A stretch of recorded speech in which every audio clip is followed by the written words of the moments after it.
Welcome, ladies and gentlemen. This is the flying drop bear from the Palace of Versailles. Well, the Gardens of Versailles, and there it is, the massive sprawling palace that is Versailles itself. You got a nice fountain over here, showing off how opulent the French leadership were at the time, and it really, what I find the Palace of Versailles to be, in some aspects, is a way to project power on the international stage.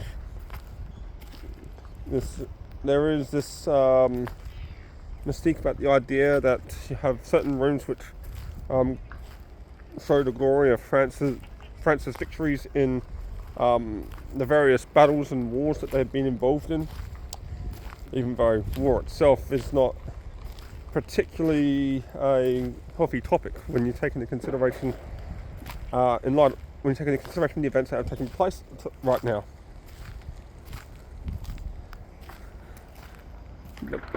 This place is huge. It is unbelievable how massive the gardens are.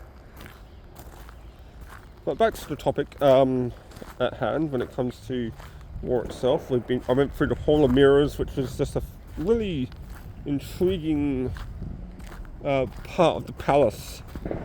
And we know the Hall of Mirrors being this room of peace, or the Hall of Peace, and a good way to look at that is through the Treaty of Versailles. Now, the Treaty of Versailles largely did fail due to the ambitious Adolf Hitler at the time. We went a couple of days ago, we saw the Normandy beach landing sites, especially Omaha and Utah. And some would consider that the starting point of World War II had emerged from the Treaty of Versailles itself, due to how harsh the Germans were treated as a result of that war.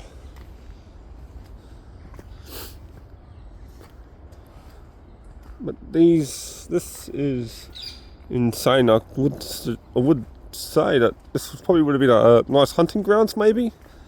The personal hunting ground of the king at the time. So there's a lot of history here in Versailles itself. You can see all of these different types of gardens, or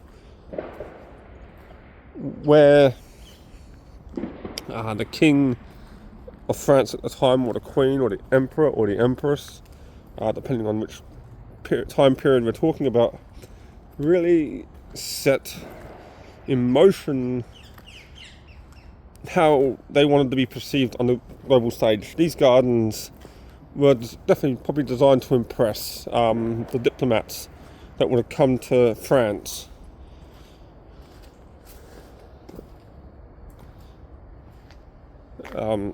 So they would have come from all over the world in general. But, yeah, you can get lost in this place for hours, to be honest, but it's definitely an amazing place, and it's been a pleasure to come to the Palace of Versailles. My next stop is maybe Sacré-Cœur.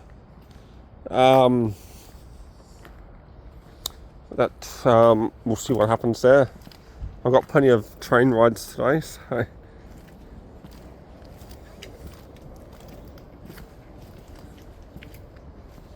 there's five more train rides for me to have, so I'll get to Sacré-Cœur today, and hopefully not get caught up with some unsavoury people while I'm at it.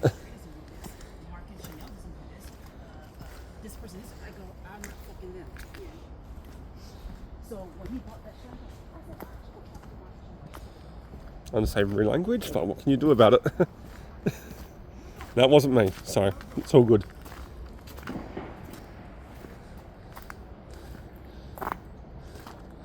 Oh, let's see, they've got a beer over there as well.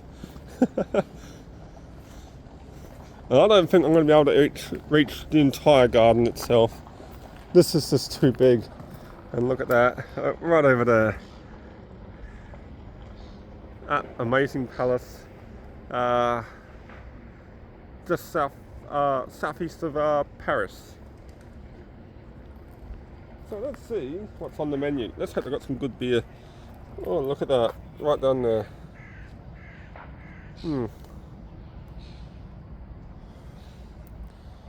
Yeah, I'm not sure if they're any good.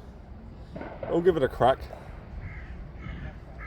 I'm not going to see all of the gardens of Versailles, but we'll definitely buy some souvenirs.